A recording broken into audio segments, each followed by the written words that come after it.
اعوذ باللہ من الشیطان الرجیم، بسم اللہ الرحمن الرحیم۔ میرے پیارے بہنوں بھائیوں، امید کرتی ہوں کہ آپ سب خیریت سے ہوں گے۔ آج جو میں آپ کے ساتھ وظیفہ پیش کرنے آئی ہوں بہت ہی نایاب ہے۔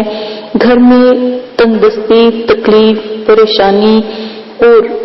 شوہر نشہ کرتا ہو، شوہر ظلم کرتا ہو، شوہر مارتا ہو، یا ان چیزوں میں سے کوئی بھی ایسا مسئلہ ہو، یا کوئی اتنی پریشانی ہو، یا اتنی محتاجی ہو، یا بے چینی ہو، ان سب چیزوں کو ختم کرنے کے لیے یہ بہت نیا وظیفہ آج میں آپ کو بتاؤں گی کہ اگر آپ کا شوہر آپ کو مارتا پیٹتا ہو، ظلم و ستم بھی کرتا ہو، کوئی تنگ دستی یا محتاجی کا شکار بھی ہو، یعنی کہ اس کا کام نہ چلتا ہو یا کسی وجہ سے وہ آپ کے ساتھ یہ رویہ اختیار کیا ہوا ہے، یا اگر کوئی خاتون کا مسئلہ ہے تو اس کی وجہ سے اگر یہ رویہ اس نے اختیار کیا ہوا ہے تو یہ درود پڑھیے تو انشاءاللہ بہت جلدی آپ کو فرق محسوس ہوگا اور یہ تمام جو مصیبتیں ہیں یہ ٹل جائیں گی۔ اس وظیفے کا ایک لاجواب طریقہ میں آپ کو بتاؤں گی، لیکن پہلے آپ خواتین کے بارے میں سن لیں، کیونکہ آج کل بہت سے ایسے خواتین گھروں میں پریشان ہیں جن کا کوئی بھی جو ہے نہیں آسرا اور نہ ہی وہ کسی سے اپنا دکھ کہہ سکتے ہیں، تکلیف کہہ سکتے ہیں۔ تو یہ وظائف میں نے انہی کی خوشی کے لیے جو ہے آپ کے ساتھ پیش کیے ہیں۔ مجھے بہت سے کمنٹس میں خواتین کے کمنٹس میں آئے کہ آپ ہی کہ ہمیں بتائیں کہ ہم چاہتے ہیں کہ ہمیں ہر بات کا پتہ ہو، ہمارے لیے کون سا وظیفہ اچھا ہے، ہم جو کریں تو اللہ پاک ہمیں اس سے فیض بخش دیں۔ تو آپ نے کیا کرنا ہے، جو درود سکرین پہ چل رہا ہے اللہم صلی علی سیدنا محمد سے لے کر وعلی آل محمد وعلیہ وسلم تک آپ پڑھیں گے تو آپ نے یہ پڑھنا ہے۔ اچھا، آپ نے کیا کرنا ہے، فجر کی نماز کے ٹائم اور بعد مغرب اور بعد عشاء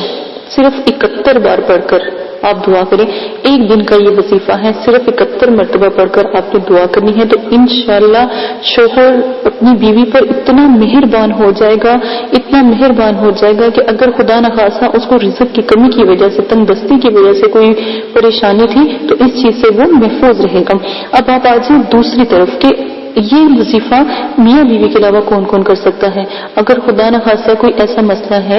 کہ آپ اپنے کسی جیسے طالب ہوتا ہے اور مطلوب ہوتا ہے، آپ اپنے طالب کو منانے کے لیے اس وظیفے کا جو ہے وظیفہ اختیار کر سکتے ہیں۔ مطلوب کو جیسے کوئی ناراض ہو جاتا ہے، اپنے بہن بھائیوں میں سے کوئی ناراض ہو جاتا ہے، چچا وغیرہ میں سے کوئی ناراض ہو جاتا ہے، تو اپنی فیملی جو خونی رشتے ہیں ان میں سے کوئی ناراض ہے تو اس کے لیے آپ یہ کریں تو انشاءاللہ وہ اتنا مہربان ہو جائے گا اور فوراً ہی آپ اس کو ایک آگ اس کے اندر لگ جائے گی اس درود کے صدقے، تو وہ فوراً ہی آپ کے پاس آنے کا سوچے گا اور آپ کی طلب کو محسوس کرے گا۔ یہ آگ لگا دینے والا وظیفہ ہے کہ اللہ پاک کی اس میں اتنی کرم نوازی اور اتنی گرمی، اتنی رحمت ہے کہ وہ فوراً بے چین ہو جاتا ہے۔ تو آپ یہ اپنے جیسے کوئی طالب ہے اور مطلوب، طلب کرنے والا، مطلوب جو جس کو بلایا جاتا ہے، مطلوب جس کے لیے پڑھا جاتا ہے، یہ دونوں میں نے آپ کو بتا دی ہیں۔ اسی کے ساتھ اجازت چاہتی ہوں، اپنا بہت زیادہ خیال رکھیے گا، دعاؤں میں یاد رکھیے گا، اللہ پاک آپ کو کرنے کی توفیق عطا فرمائے۔ انشاءاللہ آپ یہ وظیفہ کریں تو کوئی بھی کسی بھی قسم کی پریشانی ہو آپ کمنٹس باکس میں بتا سکتے ہیں، بات کر سکتے ہیں، وہاں پر آپ کے ساتھ مکمل تعاون کیا جائے گا۔ اجازت دیں، میرے چینل کو لائک کریں، شیئر کریں، کمنٹس کریں اور سبسکرائب کریں اور بیل آئیکن کو آن کریں تاکہ آنے والی تمام ویڈیوز بآسانی آپ کو مل سکے۔